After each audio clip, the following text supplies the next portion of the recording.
Airbnb owner acted weird. I left when I saw a chair with ropes in my bedroom. Was watching a YouTube video where the YouTuber tells, "Let's not meet stories of weird encounters with landlords or in hostels." Reminded me of this one that happened to me a few months ago. Disclaimer: that might not be as scary as other stories in this subreddit, but watching those videos made me paranoid, which is why I decided to leave that Airbnb rather than risk being the victim in a true crime story. As I said, this happened a few months ago, if I remember correctly, in January or February 2024. I was visiting family in southern France and did not want to stay at their place, even if they offered for personal reasons which I won't share here. Note that I visit them quite often and usually last minute, so I would never book the same place, and I would sometimes book a hotel room, which was more expensive but better for me, as I don't necessarily want to socialise with the hosts. Even when I would book Airbnbs, I would always search flats or studio flats and not a room in a flat house where other people live, as I want to be on my own, so this is an important criteria for me. So I booked this Airbnb within walking distance to where my family members stay, and it looks very nice on paper.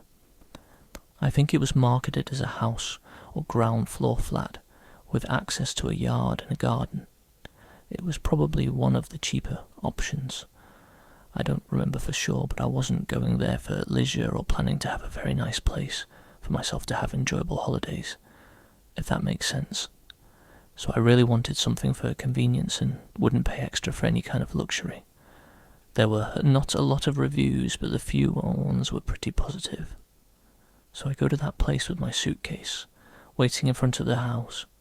I contact the landlord who should give me the keys, but he's late. I spent at least 1 hour waiting outside, and I'm trying to be patient, realising at least the neighbourhood is pretty nice and seems safe, even if I need to walk through areas that are slightly dodgy to get there, from where my relatives stay. The landlord finally arrives. He seems like a good man and apologises profusely, saying he was in another town visiting his cousin or friends, and time flew by. First red flag. He says they were drinking and didn't have time to sober up, so he had to speed on the highway on his motorbike while being tipsy or drunk. He stops and asks me half-jokingly not to say that in my review. I get a bit serious and tell him he shouldn't drink and drive, but he says he really didn't want to make me wait further. I tell him I won't flag that in my review. Spoiler alert, I will, but didn't want to start off on the wrong foot. The guy is nice otherwise and seems trustworthy, very chatty and open to socialising. And frankly, I was just happy I could finally get in and drop my stuff. Second red flag is when he tells me I'll be living in a small flat adjacent to the bigger house he lives in, but I shouldn't worry because I would have my own place, own bathroom, own kitchen, etc. I don't like that too much, but I actually think it might be good because I'm not super comfortable being on my own in a ground floor accommodation, knowing anyone can get into the yard and access the front door. Again, I'm paranoid. So knowing that someone I know is close by in case something happens gives me a sense of safety. God, was I wrong? He shows me around, all seems okay. It's pretty old, but as I said, I wasn't looking for a luxury stay. The part where I would stay is on a lower level than street level, not exactly like a basement because there is access to a garden, but I need to walk down a set of stairs outside and get into flat through the backyard. This shows mostly when I'm in the bedroom, as I see through the windows that it's clearly at a lower level. Next red, or rather yellow flag is when he shows me a door close to the bedroom, which is the connecting door between my part and his house. I was kind of expecting that, but thought he might need to at least cross the yard or access through the front door to get into my part of the house. He says this door stays closed and it's locked anyway, not as a warning for me not to try to open it, but more like, you'll notice there is this door, it's useless for you, and what's beyond it is not part of what you're renting. We chat a little bit, too long for my taste, because I was tired and also still annoyed at his lateness, and not in the mood to socialise. He gives me his phone number because Airbnb chat feature is not good. It's easier to use WhatsApp, and then he leaves. I start to settle down, open my suitcase and get changed before leaving to visit the family. I then go back to the place in the evening and decide to have a shower. If I remember correctly, what I'm saying next happened before I took a shower because I remember locking the bathroom door, which I never do when I know I'm on my own, and I recall being quite anxious when taking the shower. So, biggest red flag before the last drop, I'm sitting on the bed and hear a knock and someone saying my name. 2 seconds later, before I get the chance to answer or even understand where the noise comes from, I hear keys turning in a lock and a door opening.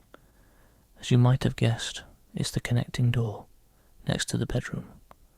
The guy enters and says he can't find his phone, and if he might have left it downstairs.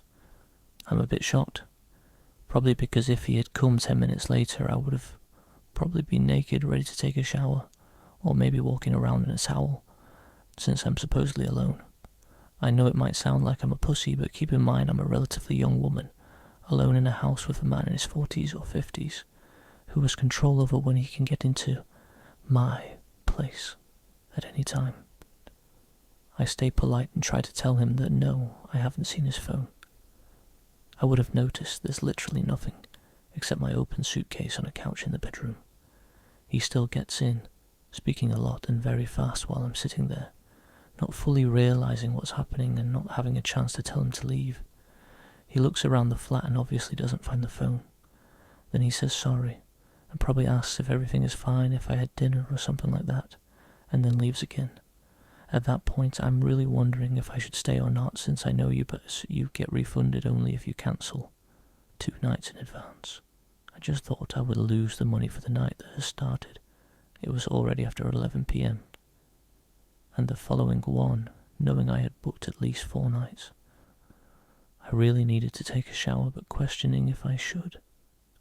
I tried to see if there are available hotel rooms, but it's already too late to book, or already fully booked. I decide to take my shower real quick, wondering if he could hear the shower, and decide that he forgot something else to get in again. Nothing bad happens. I then go back to the bedroom, get dressed as fast as I can just in case, sit down and think.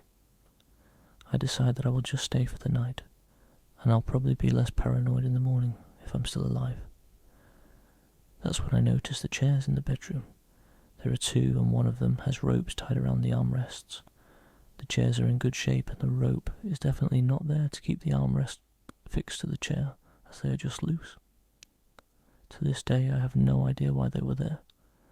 I still think I should sleep there just for the night, and try to use a chair to block the door handle in the bedroom, like in the movies.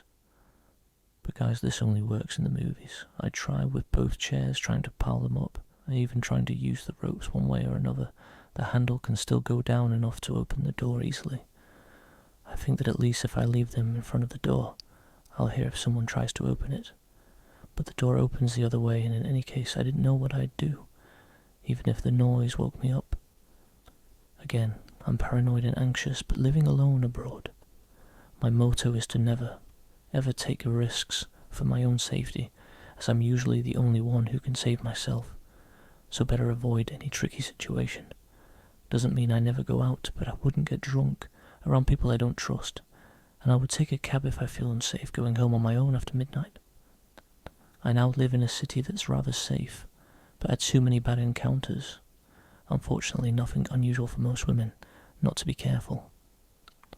So from an external point of view, this is a story about someone booking an Airbnb with good reviews, with a nice and friendly landlord who is just overly open because he likes to meet people, and the ropes are just a detail. But for my anxious and paranoid self, it's the premise for a horror story or thriller where you shout at the stupid and trusting victim to get away ASAP before the guy comes back. So I decide to call my brother, who came to pick me up around midnight for me to spend the rest of my stay at his place. TLDR, I left my Airbnb in the middle of the night, because my Airbnb host entered my flat through a connecting door without warning, and after I saw ropes tied around the armrests of a chair in my bedroom. My brother saw a ghost as kid. Decades later I realised what he actually saw. My brother about 10. It was well past our bedtime when our mom woke up off the couch to put us to bed. Our dad worked construction out of town back then, so it was often just us three at the house for weeks at a time. Up the stairs and to the immediate right was our parents' bedroom. Going left put you in the middle of a hallway. Taking another left down that hallway led to my brother's room. The opposite end was my room, which was also across the hall from our upstairs bathroom. At either end of the hallway are window doors we always kept locked and rarely used. The door on my end led to a balcony overlooking our front yard, and the door on my brother's end opened to our back porch. The house kinda leans into a small hill. My brother and Mom both had a habit of waking up in the middle of the night to use the bathroom. I only knew this because I was always a light sleeper, and they just couldn't help flushing with the door wide open. This night, however, my brother stopped on his way to his room and came back towards the bathroom. "I'm going to try to pee before I go to bed. The past few nights I've been too afraid to walk to the bathroom. I keep seeing a man wearing stripes at the end of the hallway. I don't know if my mom wrote it off as my brother telling ghost stories to try to scare me, or if she was already half asleep and didn't catch it, but she didn't react at all to my brother's confession. I, on the other hand, was terrified by it. The fear of seeing a ghost like that at the end of the hallway or through the windows is the reason I started running from the stairs to my bedroom at night. Years later, when I was about 18, my mom and I were having a conversation in her car about a dog we had for a very short time when I was little. We were sharing stories about Max's tendency towards destroying my shoes and other unruly behaviours when my mom blurted out, "Do you remember that time I opened the front door for the cops and Max ran inside to the kitchen and started tearing open that big bag of dog food we had?" This really caught me by surprise because in all the years I lived in that house we never once called the cops. Gun owner family in a quiet rural WV neighbourhood, etc. I asked her what she was talking about and she looked equally surprised, as if she had just revealed something by accident. "Oh, that's right. I never told you, because you were too young at the time. One night I woke up hearing noises outside my window, and when I looked I saw a man staring into my bedroom." She went on to describe how turning on the lights caused him to take off running, and how she grabbed my dad's pistol before calling the cops. I can't remember all the details I gave them when they showed up. Tall white male, wearing a striped shirt and jeans, short dark hair, something like that. They said it matched the description of a man they were looking for in the area. It turns out he had escaped from jail on a murder charge. Now, I know it sounds so obvious hearing those two stories back to back, but it wasn't until a few years ago, in my mid-20s, that I pieced together that my brother had unknowingly warned us about a murderer who spent multiple nights casing our home. What was she planning to do to me? One time I went to the bar with one of my friends. I had just turned 21, so I haven't been to much bars up to that point. My friend was drinking on the way to the bar, so he was already pretty drunk when we got there. When I sat at the bar, a cute girl came and talked to me and my friend. She said her name was Candice, and I noticed she had really bright red hair. I assumed she dyed it. It was pretty but unnatural. Anyways, this girl was flirting with me and my friend. She could tell my friend was already very drunk. To be honest, I played along like I was drunk already too, since it seemed to be working for my friend. I didn't know if she was just trying to get free drinks, so I told her we didn't have much money. She offered to buy us drinks. She kept buying us drinks, and I started to get confused as to who she liked between me and my friend. My friend went to the bathroom. Before he came back, he was kicked out by the bouncers. He was too drunk. Candice and I went outside with him. She kept telling him to go home with her. He was so out of it he could barely answer her. I told her he was too drunk and that I couldn't let him go anywhere. I didn't want him to wake up hungover in some random house with no car and no idea what happened. Candice kept pushing it, saying that she would take care of him, but I told her no because I had to stay with him. I was more sober than him. He was my responsibility. I told her the only way he was going anywhere was if I tagged along. I assumed she thought that I was jealous or cock-blocking. But my friend could barely stand and lost interest in Candice already at that point. She immediately started flirting with me and offered to get my friend a taxi to drive him home and said we could go to her place alone. At this point I had a few drinks and I was pretty buzzed, so I agreed. We took my friend to the taxi and walked to her car. I slightly stumbled on the way to her car. "Wow, you're pretty drunk, huh?" she said, smiling as she held onto my arm. "Yeah," I said. I don't know why, but I just felt slightly shy and anxious. Everything was just happening too easy for me, so I felt uneasy. We got in her car, we drove down the street. "Want to stop at the liquor store and get some more to drink? I'll buy it, so don't worry about paying," she offered. I didn't want to drink any more than I already did. I was already buzzed and wanted to be able to carry myself throughout the rest of the night. Sometimes I made myself look stupid when I'm drunk, so I didn't want to ruin anything with Candace more than I already did earlier with telling her my friend was too drunk. I told her I was already drunk enough, but she insisted. I didn't want to seem lame, so I told her to get me a pint of liquor with some apple juice to chase it. She went in the store and came out with a lot more than just a pint. I assumed she wanted to drink more also, and that's why she got a fifth instead of a pint. On the car ride, we passed the bottle back and forth, but she took tiny sips. I tried to take tiny sips, but she kept passing me the bottle and telling me to drink. I somehow managed to drink all of my apple juice and pretend to drink the bottle by spitting the liquor in the apple juice bottle. I tossed the apple juice bottle full of liquor out the window before she saw it.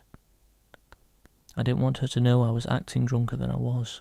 She actually believed I was sloppy drunk when I was simply buzzed. I took a couple more sips of liquor and finished the bottle. Throughout the car ride, I called her the wrong name a couple of times to get a reaction out of her. She didn't react to it. She just kept letting me call her Carla without correcting me. For some reason, I thought she lied to me about her name initially. We drove up to her house. I pretended to trip and stumble into her front door. She helped me walk inside by holding me up. She opened her front door, which was unlocked. We walked in her house. She closed her front door and then locked it. I thought that was strange, but assumed she didn't want anyone walking in on us. I told her that I had to use the bathroom. I walked into her bathroom, locked up the door and looked in the mirror. I just felt strange. I felt like something was off. I felt myself becoming more drunk from finishing the bottle earlier. I turned on the sink to make noise and made myself puke up the liquor I drank. I flushed and went to the sink and started drinking the tap water out of my hands to sober up. I just didn't want to be drunk, but I still wanted to hook up with Candace, so I wanted to pretend to be drunk. I turned the sink off her, and I could hear her talking to someone. "He's drunk as hell. He can barely stand up. You do it." Who was she talking to? And do what? I walked out of the bathroom and into the living room. The moment I stepped into the living room, I saw her walking into another room. All I could see was the back of her head. That strange, very bright red hair go into another room. I didn't see her face or anything. I just saw her kind of walk fast into the room. The living room was pretty dark. "Hey, where you going?" I slurred like I was drunk. She walked back into the dark living room and up to me. "Let's go in my room," she said. I looked at her bright red hair and then into her eyes. They were different. Her face was different. It was another girl with the same hair. That's when I realised. It was another girl with the same wig on. It was a wig the whole time. She had changed it with a girl from earlier for whatever reason. My heart felt like it stopped. But I tried to look like I had no idea it was a different girl. I kind of smiled at her and told her I just needed to use the bathroom one more time and told her sorry I was so drunk. She said, "It's fine, just hurry up in there." I went into the bathroom and locked the door. I heard her whisper something to someone again this time. I think I heard a male voice whisper back. I honestly didn't concentrate on listening to exactly what she said. Something sketchy was going on and I had to get out of that house. I opened the bathroom window and jumped straight out of it and ran faster than I have ever ran in my life. I didn't look behind myself or anything. I just ran through the backyard, jumped the fence, ran through someone else's backyard, hit a road and ran toward the main road. I kept running down the main road until I saw a 24-hour convenience store. I ran into the store and stood straight at the front of the store in front of the camera. I called a taxi and went home. I tried to think what happened that night. What was she or they planning that night? Why did she tell me a fake name? Why was she trying to get my friend and I so drunk? I thought maybe a robbery, but she kept spending money on us. She kept buying us drinks and even paid for my friend's taxi cab. And mostly, why did she wear a wig that she gave to another girl to wear? Who was she talking to? What did it mean? And what was in that room they tried to lure me into? Edit. The next day, after this incident, I went back to the house with a couple of friends to see just what was going on. Nobody was there. No cars, no people, nothing. Just an empty house. I ended up finding out that the house was a summer rental, and that whoever those people were, they broke into that house and used it for only that night and never came back.